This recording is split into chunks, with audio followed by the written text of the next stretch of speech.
Oh, a note on recordings. Zoom, I think, erased a lot of the recordings. So we lost some recordings in the previous weeks. I'm gonna have to record this locally now, right? I think the Ateneo host decided to erase a lot of the recordings and nawala na pala, I didn't notice because Zoom did it, but apologies, right? So, uh, but there. So anyway, going back to what I was talking about, we want to talk about identity today, but I wanted to make a note on Midsummer before we move on. Right, I read your stuff, right, and for the most part, right, you guys got it right. But I was curious, what made you guys think, or why do you think that Midsummer is a love story?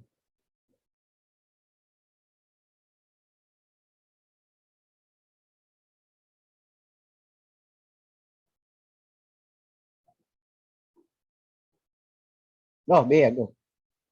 Sir, I'm not really sure, but I guess the more detailed notes on like physicalities in both characters, like I remember when I read it, parang when the girl commented on the guy's physique, like his muscles, and how strong he was, and then the guy also did that the same for the girl when she got wet, parang he checked her out, so to say. Tapos, I kind of thought that would be kind of weird if it were in a sibling position because you wouldn't really look at your brother or your sister in You. that way. Ganun. So it's kind of weird. Sweet Home Alabama, ganun. Pero, yeah, I think that was the most distinct detail that kind of pushed me towards the detail of them be having romantic tension. Okay, that's true. I would think so. But ang ano ko lang dyan is most of you kasi said that. Most of you said that it was a love story. There's a love aspect to it. I didn't see that kasi when I read the story. I saw desirability. I saw attraction, right? Hence, they checked each other out, right? Diba? He talked about her, he talked about the skin on the inside of her arm, which is a very strange thing to notice, right? The skin on the inside of her arm is maputi. Um, and of course, there were those the rather uh, extensive descriptions of his physique when he was pulling the bucket of water. But ano ko doon is, but that's not love, right? That's attraction. That's physical attraction, as a matter of fact. So for me, the story actually didn't talk about love. It talked about attraction. And more interestingly for me, the idea of attraction here isn't just purely sexual, right? And I'll give you a few things. I'll give you a few things to think about while we're talking about it.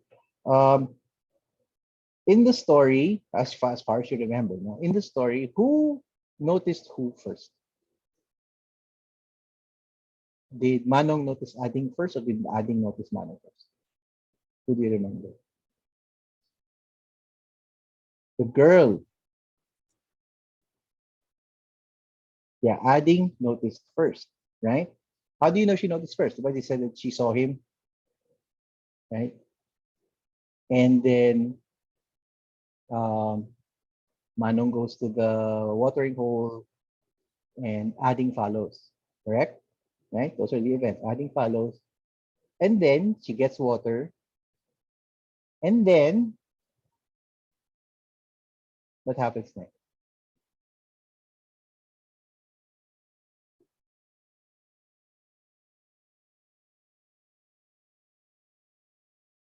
I have a feeling people are scrolling through reading right now, trying to find out. The man goes to the watering place. She spills water on herself, right?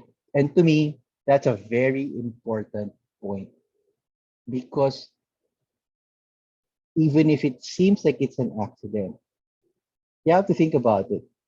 That's her. That she's been doing that probably every day, right?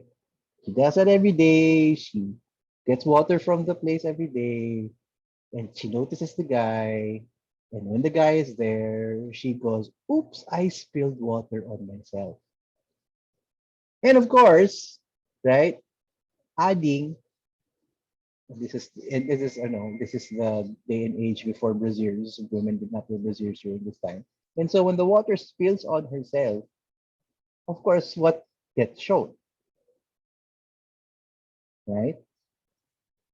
And it's interesting how she reacts, diba? Again, for those of you scrolling through the reading right now, he doesn't freak out.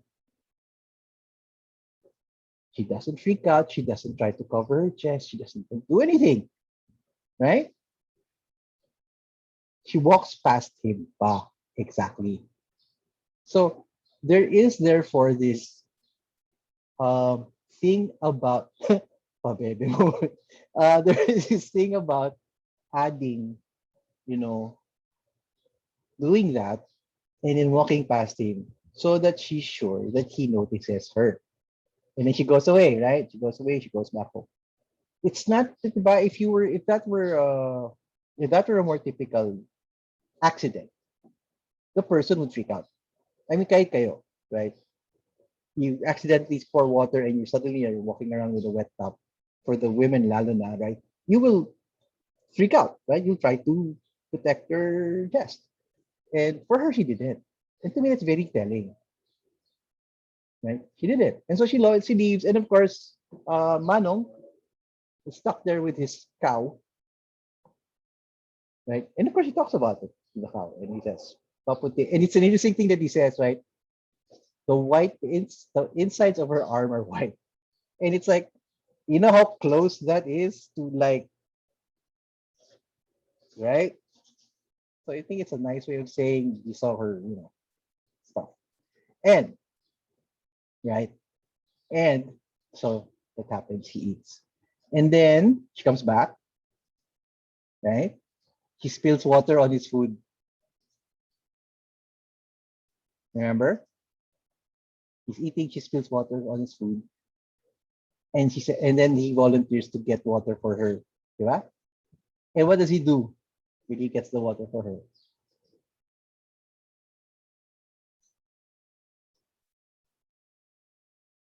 Diba? He gets yes, flex-ish. He spills water on himself. Right? He drinks from the container, and so it pours on him. And so there is this kumbaga, it's a kind of flirting that's happening, right? It's a kind of flirting that's going on. And they are showing off each other's, they're allowing themselves to be checked out by the other, right?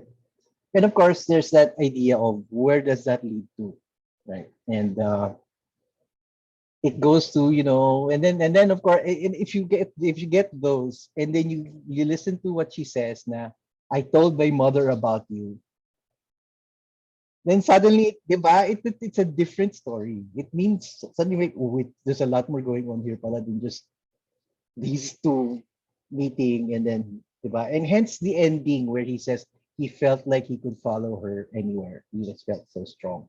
There was that sense of there was a flirting that was happening. There was actually a kind of seduction that was going on in the story. And the thing about it is there was a seduction in the story, but the there was no romance, right? There was no love in it. There was desire, right? But there was no sense of I fell in love with this person. There is no romantic aspect to the interaction of the two of them. And to me, that's very interesting because on one hand, you have the sexual thing, and you have the physical thing. But I think the other thing that Midsummer tries to show is the reason why she did what she did. Why did adding, let's assume that she intentionally poured water on herself. Why did she do it? Why do you think?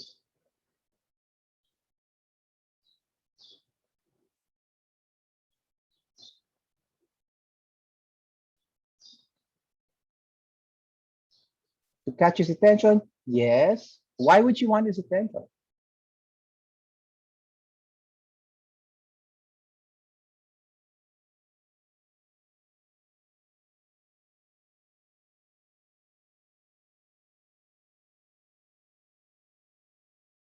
Did she get attracted to him too? Maybe, maybe.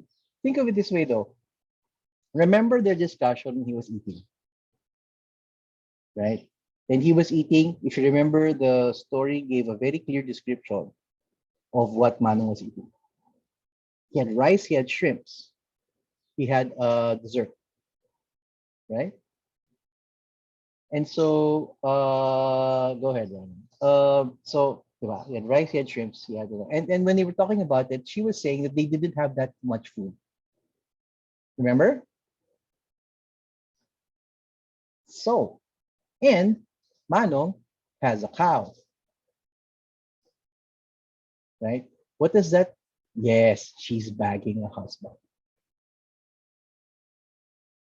She saw him. Remember, she saw him first. She saw him, right? Riding his cow. In other words, he has means. He has a means of making a living because he has a cow, an ox.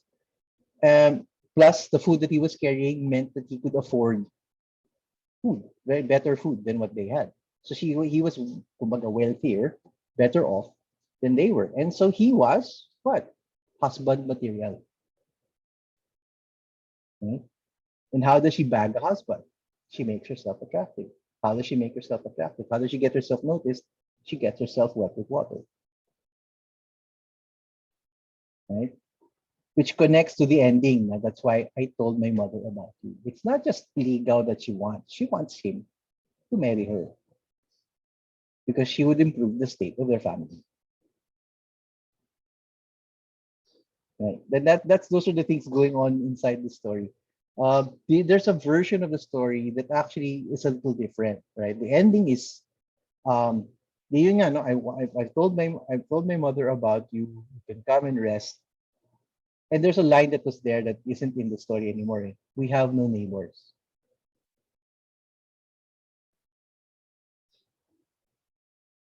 Right? So there was yeah, we have no neighbors. That was something that was there. Nawala eh, in newer texts, na-edit out na yan. But there we have no neighbors. So there is a clear, di ba, implication of what's going on. And that's something I think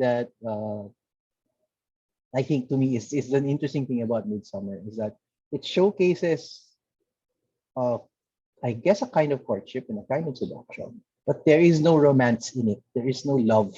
At least the way we conceptualize romantic love, where you see someone from afar and suddenly your heart flutters and there's music and angels and whatever. This one, no, right? This one, she sees a husband and she sets out to get him, right? So in this case, it wasn't the guy who seduced the girl. It was the girl who seduced the guy, right? She seduced him. So there. So yun lang, some notes to note when you reread Midsummer, try to see where that is in the text because that will help you in your reading, right? So try to reread it and try to see, well, okay, so where did that come from? Where did I get my ideas from that? You can actually see it in the text. I can cite you specific instances in the text where you can find evidence of this happening, right? And that helps in close reading. Okay, so that said, right? Today I actually wanted to talk to you guys about identity. And we had, in particular, two poems that were in module 3. The first one being this one, right? Slave Woman of Tarlac. How did you find the poem?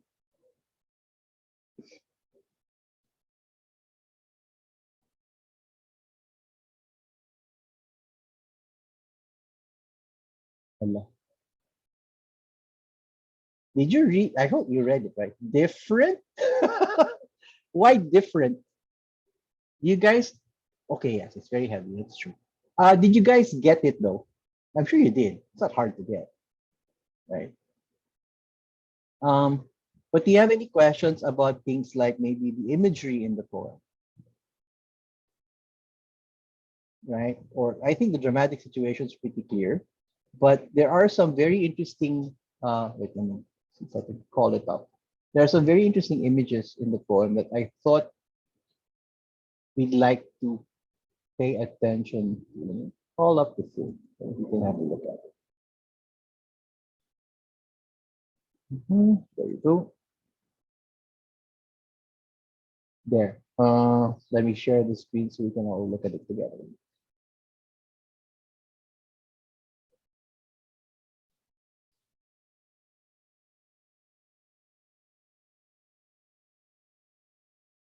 You guys can see it?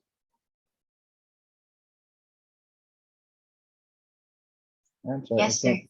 Okay, I can't see you now. Wait, oh, there. So some of the things, no. So the the situation is made very clear from the get-go, right?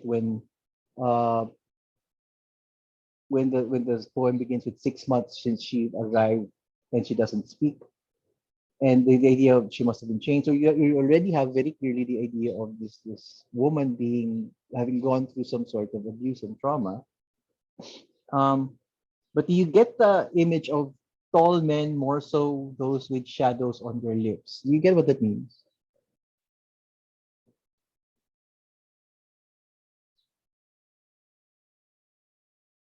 I'm gonna try to expand this because I can't see the chat. There, right? Do you know what that means when he says those with shadows on their lips?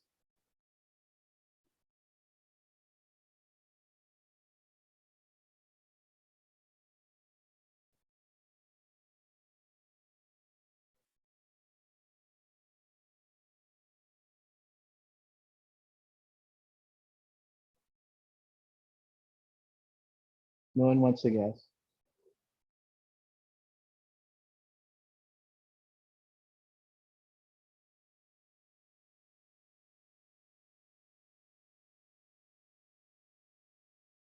A hidden intention. No, you know what it is?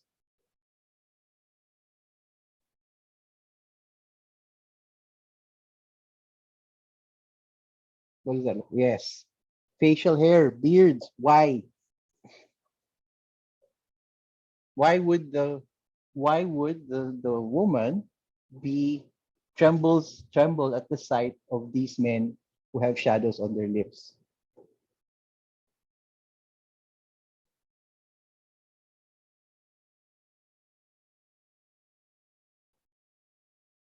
Not high class men, because of her experience with men with facial hair. In the Middle East, right, where she came from, right? She comes home from Kuwait, which is in the poem's title, right? Men in Kuwait, not just men in Kuwait, it's men who are Arabs must have facial hair, right? You are not a man unless you have facial hair. So if you are, and if you're one of the unfortunate souls like me who cannot grow facial hair to save his life, I will be seen as gay because I can't grow facial hair. So for you to be seen as being a true man in Arab countries, you must have a beard or a mustache. And so imagine, therefore, that when she sees this, if the trauma happened in Kuwait, as we can assume, then, and if it happened at the hands of men, that man will most likely have facial hair. Hence the whole idea of that. It's interesting though that she uses the metaphor, the image of the beard or the facial hair being a shadow on their lips, right? And it's an interesting way of describing facial hair, I think, right? It makes it seem more nefarious, more evil. Okay. So another one, which I wanted to talk about there, is this um, he plies her with green fruits and with strains of my youth's guitar, right? It's a very Filipino image, right? Because in the Philippines, we have a lot of fruits that are green. Name some.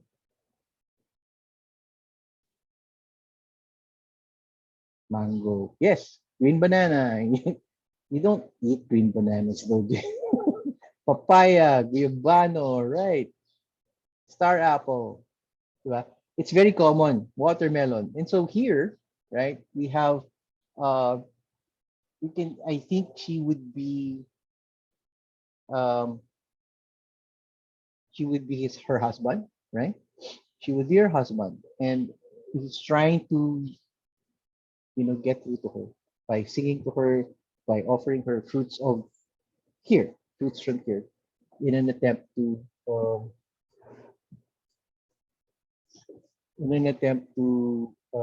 tawag dito, revive her, right?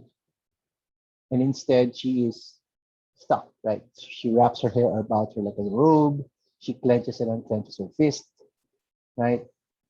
And then here, I long to draw her to me, to whisper to her my life's promise. I will bring back his head, jutting from the tip of his own crescent-shaped sword. This is another, you know, clear image of the people, or a hint to the people who did the abuse to her, right? Why crescent shape? What does that seem to imply?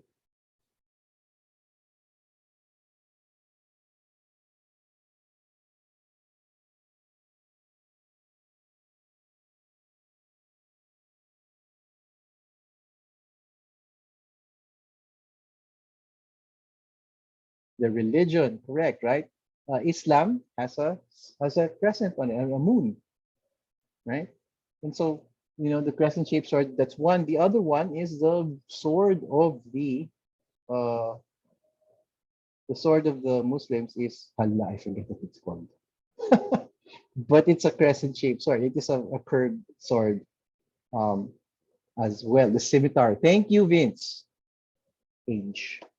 Right? The scimitar is a crescent shaped sword. So he's the husband is making this promise to his wife that you know, I will get back, or I will take revenge on whoever did this to you, right? And the thing, right? She pulls away, withdrawing into the tent. If you notice, right, uh, Fatima Lim Wilson does a lot of Arab images in the poem: tent, crescent shaped sword, robe, right? Um, and then the last one, right, her 1001 horrors. Of course, that is an allusion to, sige nga, it's a very famous story, the 1001 Nights. Correct, right? It's an allusion to that. And so you see that Fatima Louise Wilson uses these things to tell to talk about this experience, this horrific experience of trauma that happens to this woman, and she does it partially by images and partially by allusions, right, and hints that allow you to piece it together yourself without necessarily having to um, be direct about it. Because again, poetry is not about being direct. Poetry is about being indirect, and I think that's what she tries to do. Now let's talk about. Let me stop sharing for a second. Let's make yeah. Okay, so let's talk about the OFW experience for a bit, right? It is not uncommon for this to happen. We have heard these stories over and over again, sadly, right? Um, Happening to people who go abroad, right? And I hope that none of the people have actually gone through this experience, but it is not uncommon. And the sad thing about it is that for a lot of people, a lot of families, working abroad is the way they see to escape poverty, right?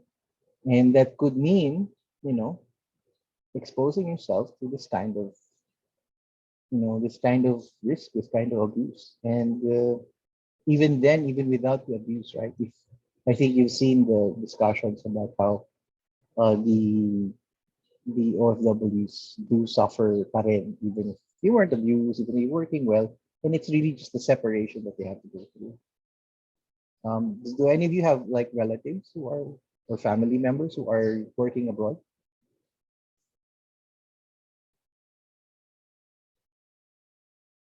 So Bea, Ella,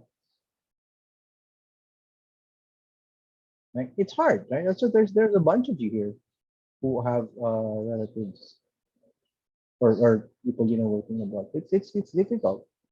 And it is an unfortunate situation that it seems like uh, some people think that they cannot find success here.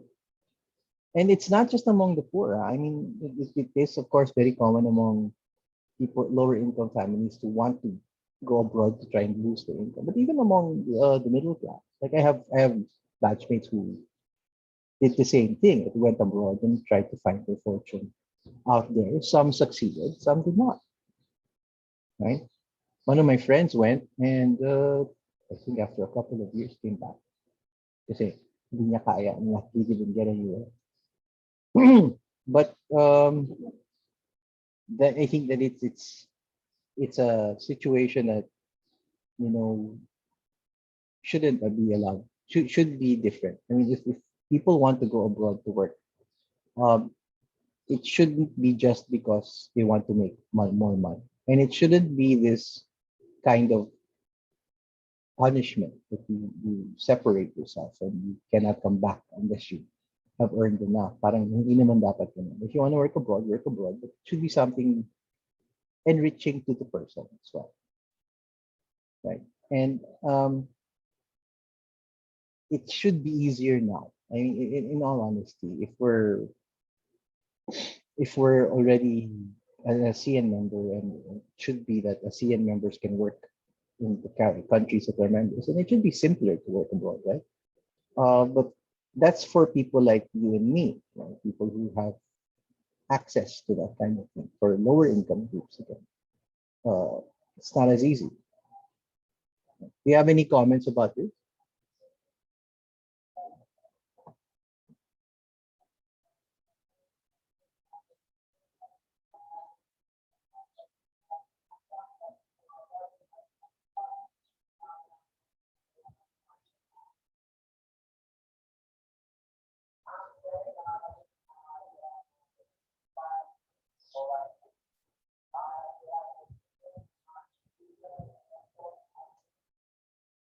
Hala, what happened? Yes, who's this? Somebody's raised their hand. I can't see who's this. Please speak. Me pa, sir. Hello. Go, Can go, you hear Bea. me? Okay. So when I was reading this poem po or short story, I was reminded of a theory that we tackled in communications theory called face negotiation, and it's about Okay. how different cultures tackle conflict and the concept of like save face and how you protect your Yeah. self-image. And I was reminded of that in this story because when you ask people about their thoughts on working abroad, they think na, wow, parang set ka na for the future kasi wow, there are wider opportunities, especially ano, we're from an underdeveloped country. There are really more quote-unquote brighter windows for you to hone your skills. But then stories like these remind us parang there are certain discriminations and certain hindrances that kind of affect our psychological thoughts because most people don't really talk about this side of working abroad na parang they're being put down and they're not exactly getting the right kind of protection from the government ganon. And the concept of saving face parang like what we discussed before. I forgot which story it was. I think it was Omelas. But the concept of like naririnig mo nga yung mga stories about these kind of injustices, but then there's not much change done about it, or there's not much concrete action to actually combat and change the whole situation. So yan lang po, sir. I think that's one. I think the other problem really is, I think the government does try, the Department of Labor and Employment does try to offer protection, but there are also kasi so many recruiters out there who don't necessarily follow the rules, and may not even be, alam mo yon, hindi aware ang government sa kanila. And so you have all these people who are just desperate to find, to go abroad and make money abroad. And sometimes they're not educated on their rights. They're not educated on what they can do themselves, to, to complain, to air grievances. And so when they get there and they get abused, it's alam mo yun, they're very helpless. And by the time we find out or the government finds out, it's really tapos na. Wala na magawa. And unfortunately, that's something that I think the government should be stepping up on. If we're going to keep sending people out, which I think we will, then we have to be very secure about how we protect them. Right? So things like I know this is common, especially in places in among like for women or for people who become domestic helpers. The passport, their passport gets held by the owner, by their employer, and so they can't go home, and that shouldn't be allowed there, right? That your passport is yours. You never relinquish the passport because then it prevents them from complaining, and that's one of the basic things I think that for OFW should be you know that should be made very clear that you are still in control of yourself and you have rights and you should not just submit to whatever abuses is being done to you. So I've heard, especially unfortunately, places like Singapore and Hong Kong where employers starve their employees. They don't allow the helper to eat, or they don't give the helper food, or um, they lock the helper in the house. So minsan na nangyayari is they go out, they get the passport, they lock the helper in the house so the helper cannot leave. And she suffers, right? And those things are supposed to be things that they should be protected against. And I think now it's a little better for one thing. I don't think if you actually look at the landscape, there are fewer Filipino domestic helpers going out, and the kind of OFW that's going out from the Philippines has become more skilled. So it's leveled back a bit. And so now, if you go like if you go to places like Hong Kong and Singapore, it's now Indonesian that are actually becoming that there, the domestic workers there. But it doesn't change, right? I mean, the abuse happens, pa rin. And I think that's something that has to be addressed. Especially since we're not, I doubt we're going to stop, right? For one thing, we still don't have enough jobs for everyone here. And the jobs that we have aren't, don't match up to the people who need them, right? I think we have a lot of jobs that require higher levels of education. And unfortunately, these people who may not have that level of education cannot access them. So, yan yung mga problema na kailangan ma-address natin, right? If you want to change this OFW thing that we have. Allah, we only have 10 minutes left. I don't know if that's going to be enough for the discussion of this stuff. This poem. Ay, wait a minute. What do we do? This poem, right? I guess we may not finish the discussion today because we're running out of time. But we may continue it next week. But I just wanted to get, first of all, how did you react to the poem?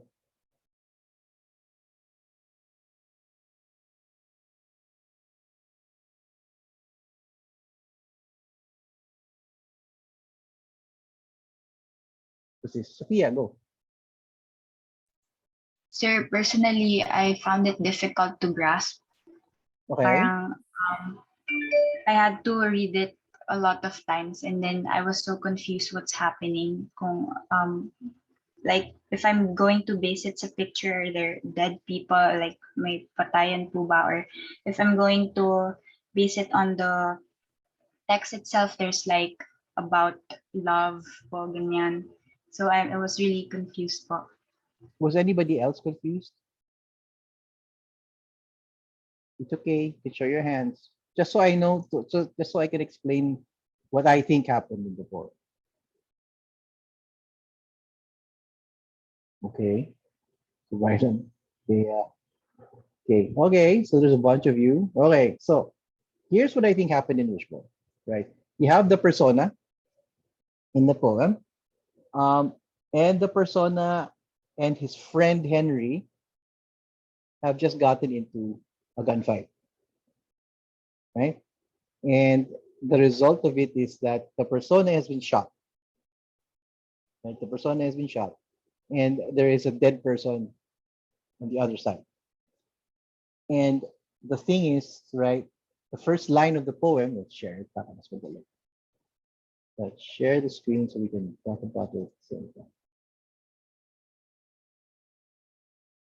Right? The first line of the poem. You see it, right? Just to be clear. Okay. You saved my life, he says. I owe you everything. Right? You don't, I say, you don't owe me squat. Let's just get going. Let's get gone. But he's relentless. I owe you. Your shoes are filling with your own damn blood. You must want something. Just tell me and it's yours. And what does the persona want?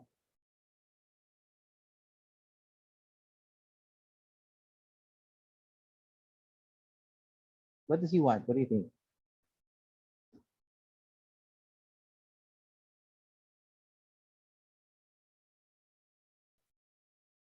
Yes, Sophia. Sir, in Gen Z's terms po, parang he wants Henry to give him the same energy back. Parang, kasi po, grabe siya magsakripisyo para kay Henry and Henry's not giving the same amount of Uh, yes, but how do you say this? Right? What the hell? We always winning, we never quit, we won again. Here's the place where I get to beg for it, or I get to say, please, just for one night, will you lay down next to me? You can leave our clothes on, you can stay all buttoned up. Or will I say, roll over and let me fuck you till you puke, and you owe me this much. You can indulge with this at least, can't you? But we both know how it goes. I say I want you inside me, and then you hold my head up the water. I say I want you inside me, and you split me open with the knife. Right? What does the persona want? Yes, giving the energy back, but in what form?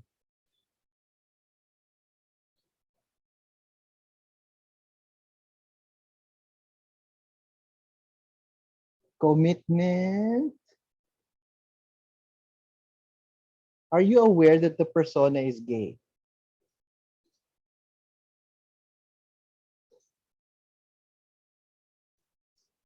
Right? The persona is gay, and the persona loves Henry. Is Henry gay?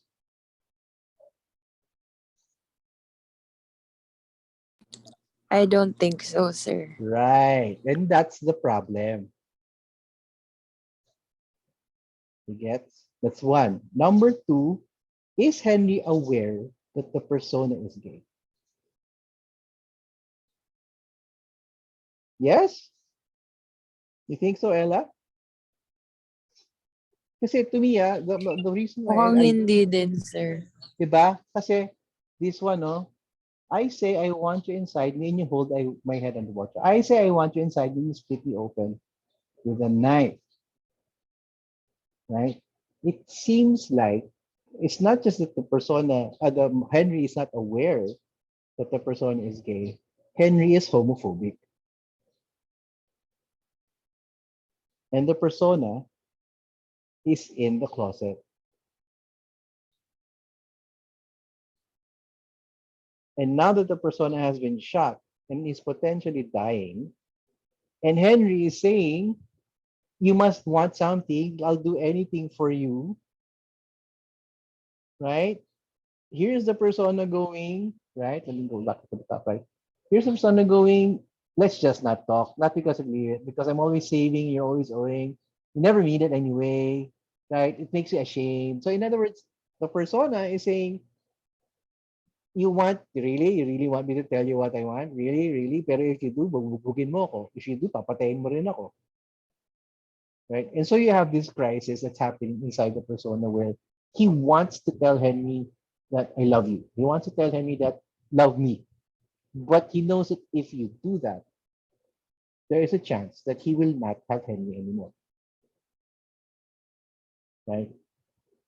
And so literally there's this, that's why it's called wishbone. You know the wishbone, right? In chicken. Diba?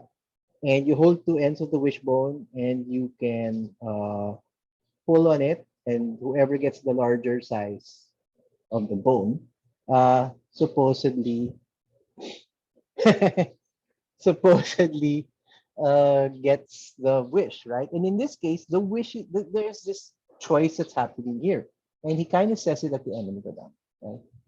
Right here it is. Here's where the evening splits in half, Henry. Love or death, right? Because what he's saying is, if you agree, parang the person has reached the point where he's saying, I will only let you save me if you let me love you. Otherwise, I'm just going to die.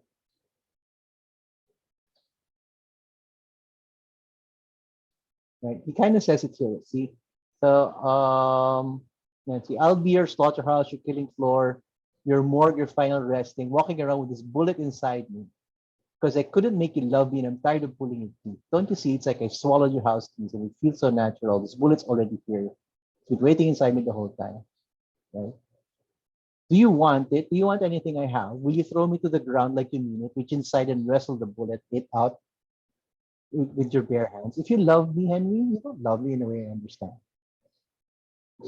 How did the story show po that the narrator is gay? I think what we can assume kasi is um it's a shootout. I think this is where I'm coming from. It's a shootout, and more likely than not, dalawang lalaki yan. It's one because it seems like they've been doing this for a while, right? They're always getting into some sort of scenario, right? And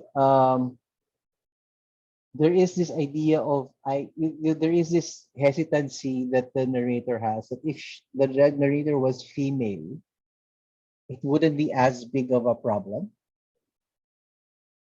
You get? There is a sense that I'm hesitating to tell you this because I know it's a problem. I know that it will be a problem. If the narrator was female, kasi, it would be easier, right? She'd just say, "Love me," right? But in this case, he can't. Kasi alam niyang homophobic si Henry. And so instead, you're stuck in this, and this is, I know it's a very extreme example, this one.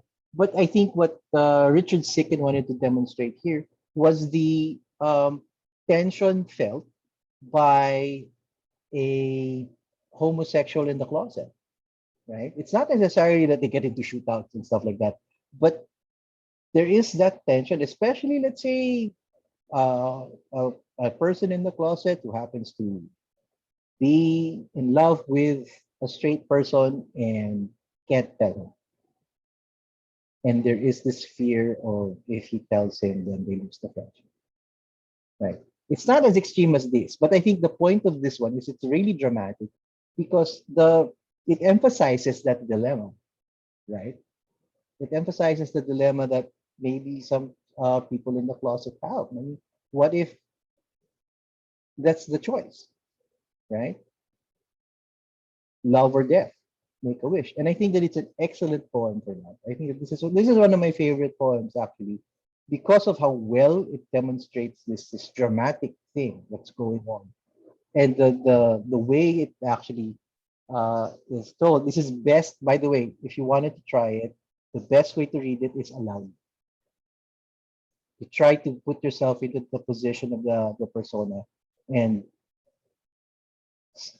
read the lines. It reads very naturally. It reads very, very easily. And it's easier to understand that way, right? When you read it aloud. And you have this, what comes out is this angry, right? This angry persona who's just saying, I'm going to die. I've been shot. And this is the tibang, I've been shot covering for your ass again. And now you're telling me you owe me. But the only thing I want from you, you can't give me. So galit siya, right? Yes, galit siya, masaklap. And so the ending is this, right? So this is where the evening splits in half. Love or death. I'm going to die or you're going to love. And di ba ang galing ng ending? That's why I love this poem so much. Right? It's one of the better poems I've actually read. And no, I'm not gay, if you're wondering, I'm not. But I'm not homophobic, obviously. Right? I mean, I'll start crying reading it loud. Oh yeah, sure. I would think so. The one thing that I gained a lot of while because I'm in the English department is uh, sensitivity to things like gender and gender crisis. And as I have so many friends who are homosexual, and they talk about their love lives and talk about dating and all that stuff, and I'm like, to me, it's interesting, right? But therefore, I get this. I really get poems like this. I understand it very well, right? And I can relate to a degree because I have so many friends who go through similar, right? Not like this, but ganun din. They like someone, he's straight. What do I do? Right? I can't ask him out because it's embarrassing. So yung ganun. No? And so the idea of homosexual identity and Allah, we're running over time, but the idea of homosexual identity is something that's put into question here. Right? It highlights one of the problems that people have. Right? We can. I'm sorry, I have to kind of cut it short because it's time. But um, what we can do is, hala, what we can do is talk about this some more next week. Let's touch on it. There you go. Well, we can talk about this some more next week. In the meantime, I do not want to keep you because it is already 5 minutes to 11, and you need to rest and Rylan wants to talk about it somewhere. Sure, read it again. Read it again, and you guys can talk about. We can talk about it somewhere next week. In the meantime, I will stop recording.